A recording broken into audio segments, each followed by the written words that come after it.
Happy Friday to you. Welcome back to another episode of the Sure Is Quiet podcast. We're back for another round three. And today we're going to be talking about how to address why are you single and other things that aren't people's business. I am your resident Pillow Talk host, Terrielle, for all things single lady, what it means, how to make the most of it, and what we can do about it, if anything.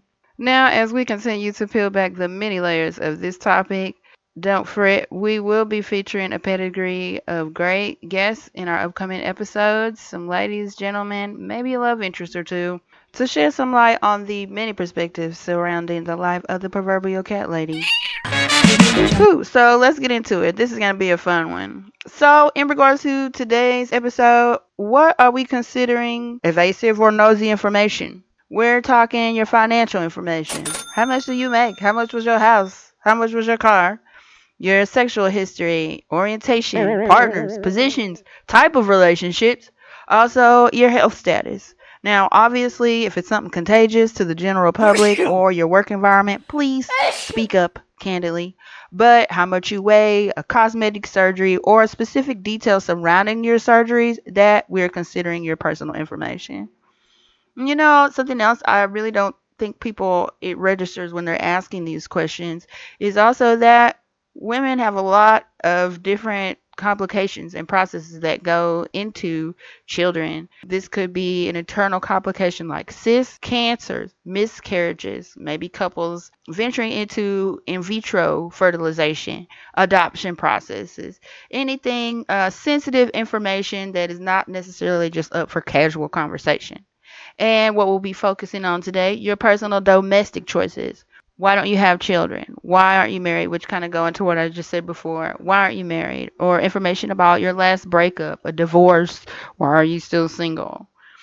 Now, I know we live in a very open, expressive culture, maybe a little too much so now. And if you don't post something, it's like you're invisible to the internet, which at this point I completely understand and don't blame you. But even with social media, you have a choice of what and how much you want to share. I like to say that just because things are common doesn't necessarily mean it's the right thing to do. And the same is true for your information in conversations outside of social media. Now, the why of it. Why are people nosy? Why are they nosy? And what exactly do they get out of it? This I decided to break down. You can look at it in a couple different ways. Those that are close to you, your family or close friends, and you also have people kind of external to that, maybe like coworkers. Let's start with your friends and close family. Now, of course, while some of them mean well, they may believe they have a rite of passage to all parts of your life. And, of course, those that have a true investment in your life, and I'm assuming reciprocating you into theirs, of course, they're going to ask how you doing certain things about your well-being. Apparently, there aren't a lot of studies on being nosy as far as relatives and people in general, really. But I was able to uncover some things from Thank You Psychology Today and the Evolution of Human Behavior Journal on the concept of nepostic nosiness, which is addressing how knowing about who we mate with benefits the species, and in this case, your family line. They further go on to state, quote, according to the principle of inclusive fitness, we care and should care the most about people genetically closest to us. It would be appropriate by this way of thinking to be nosy about the sex lives of our first degree kin because what benefits them benefits us, unquote. So that addresses family, but what about your nosy coworker? I don't know, but stay with me here. Another reason for why people are curious, well, for comparative reasons. Maybe a longtime classmate we believe we know, and in this case, knowing is by proximity or frequency of being around this person. Similarly, we have this phenomenon in social media as well by seeing them every day and things they post and activities and friends frequently. You kind of begin to feel a kinship, even though this is only one aspect of this person's life. Now, for some, it's simply about being competitive and they want to know what you got going on so they can match it to theirs. For some people, it's a benchmarker on what they've done in their own lives. Seen as an ego boost if they feel you are doing worse, and some as an esteem deflate if they believe you're doing better than them. Now, maybe at a new job, of course, folks are curious, but that doesn't mean that you have to lay all of your business out. Keep it general until you know who you're dealing with. And I would suggest not divulging your information to avoid becoming water cooler conversation. I know personally I've had to quickly identify the office gossip, constantly fishing for your information, only to spread it around the room like peanut butter if you give them the opportunity. Once you identify who these people are, you're less likely to get frustrated and caught up in your head and can address it and move on. Another caveat to this is similar to the first point. It is important to discern when people are asking because they genuinely care about you or something that's going on or to extend help versus someone that doesn't really have a lot going on and they're just kind of looking to live vicariously through you. Another reason why people are nosy, maybe you already share too much information. Maybe you're already telling too much. And in turn, they might just have a habit of asking everybody what they got going on in their personal life. We call this diarrhea of the mouth when you just can't help yourself and you share your information as a reflex without considering long-term effects. Maybe even affecting your security, your personal security. This is the same why they say when you're going out of town, don't be like, well, we're leaving tomorrow at 6 on Facebook and the dog's at the front, that kind of thing. As for the people that ask everyone's business anyway, they may just be bad with social cues or they might not really care. But besides the reason I stated above, you'll have to ask them, why are you so nosy? Okay, so you don't have to be a closed book necessarily all the time. And the next point is, when would you more openly share these type of personal things? Medical or health situation, major surgery. If you are incapacitated and you need someone to speak for you, sign your paperwork, take care of your home, especially for single people with no children.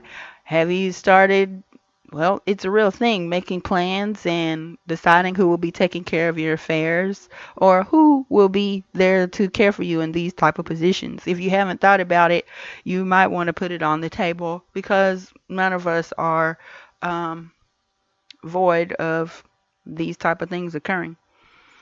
Another time you might want to share, of course, is when you're entering a personal dating relationship with someone. Of course, please, yes, share your sexual health for these type of examples.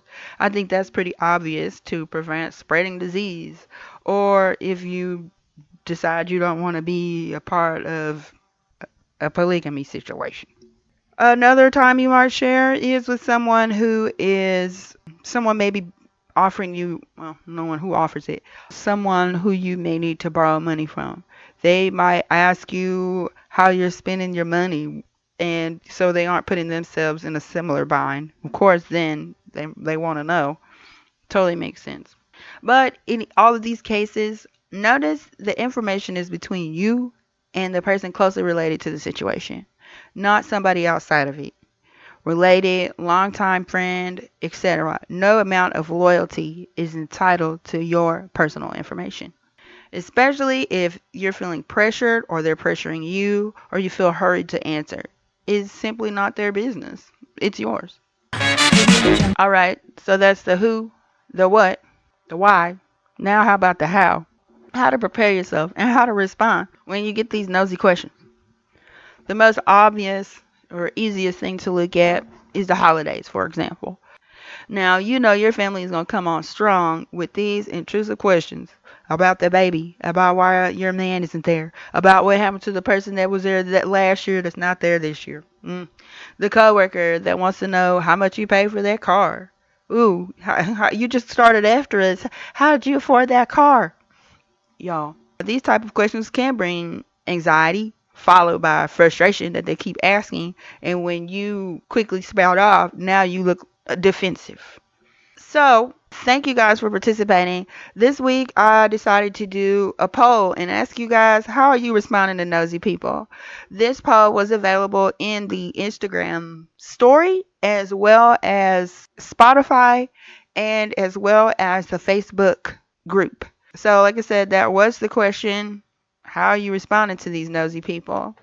As far as Instagram, the choices for this question were that you don't, You tell them quickly so they'll quit asking. You lie. Or you just simply don't know what to tell them. And I got 50-50 responses as far as I don't and just tell them so they'll quit asking. As for the question posed on Facebook group, thank you to Danielle, one of our members. She stated that she finds herself stuck when getting asked this question and how people just kind of look at you funny once you reveal your age and they're like, well, how are you single or this and this and that. So here we go, how to fix this. Lean in. Your remedy for this is to come pre-prepared with your response.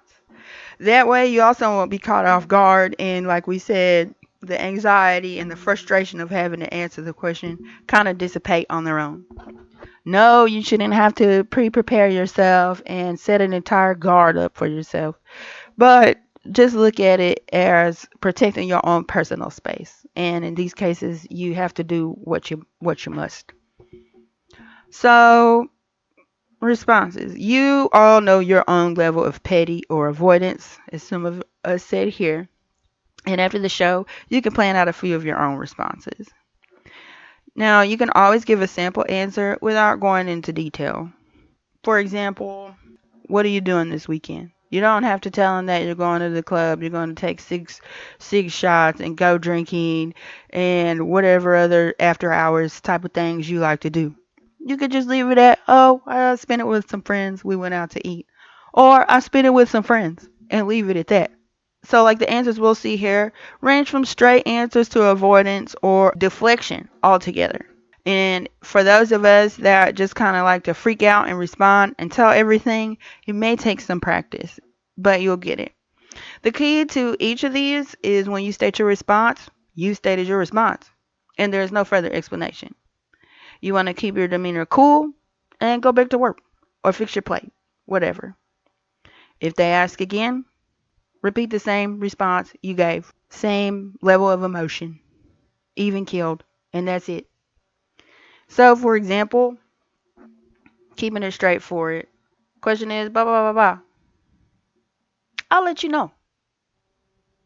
Or, when are you going to do XYZ? Pause. Well, that's not really up for discussion for me right now, but I'll let you know when the time comes. And you're done. My personal favorite, where's your man? Pause. Where's yours? Where is such and such? If you must tell a white lie, they're at work. They had something to do. They're not here. I'll see them later. The issue with this, again, was going too far into a detailed lie. Oh, they had an appointment. Well, what kind of appointment? Is something wrong? You see how it opens you up for more things? Just keep it real general and move on to the next thing. Comedic relief is also an option. You got a man in your life? XYZ? Why? Do you have one for me? Pause.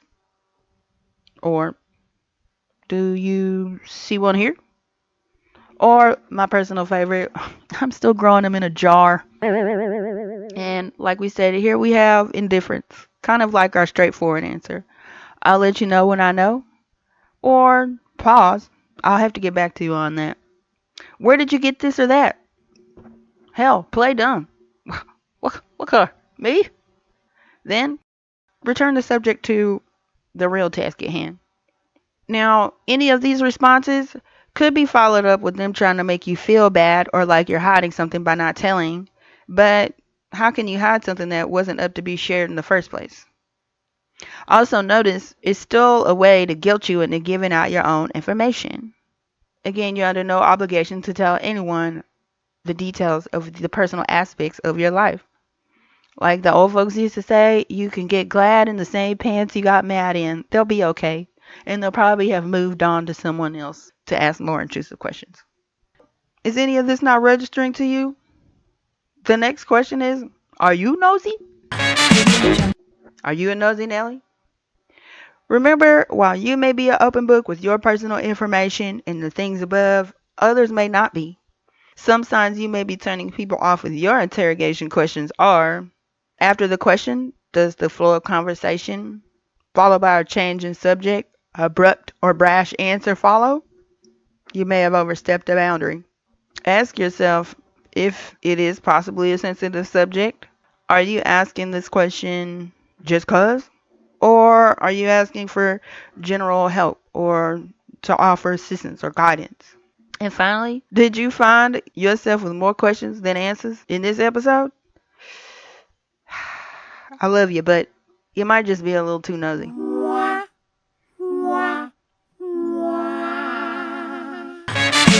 So thank you guys again for listening. It's pretty simple and straight to the point here today, this week. A few takeaways from this episode are: you are under no obligation to divulge or share anything that you personally deem to be a private matter to you. It has nothing to do with age, loyalty, or relation. Also, before responding or reacting, recognize if they are asking for true concern or to make your information public for their entertainment. And use the responses given above, or again, take a moment to make your own to those questions that you frequently get asked. Third, realize nosy people and their questions aren't going anywhere. And prepare yourself with the pre-plan, as I said, of a few responses to these questions to avoid anxiety or frustration during your event. I want to thank you guys again. I'm really enjoying this, and thank you guys so much for your participation in the polls and the comments. Thanks again for listening. Our next episode will discuss closure with a special guest, a former love interest, but don't get your hopes up. It's not for closure. If you like what you heard, be sure to like and share on Instagram and YouTube at Sure Is Quiet Podcast. And again, have your voice heard on the weekly poll. These are going to be found on the Sure Is Quiet Facebook group as well as in the Instagram polls.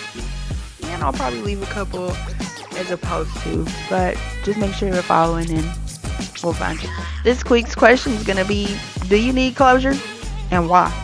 So thank you guys again. I want to wish you a wonderful rest of the week, and I'll see you next week. It's a date. This podcast was created, written, and produced by me, Terrielle. The views and comments are strictly my own and for entertainment purposes only. Until next time, sure is quiet.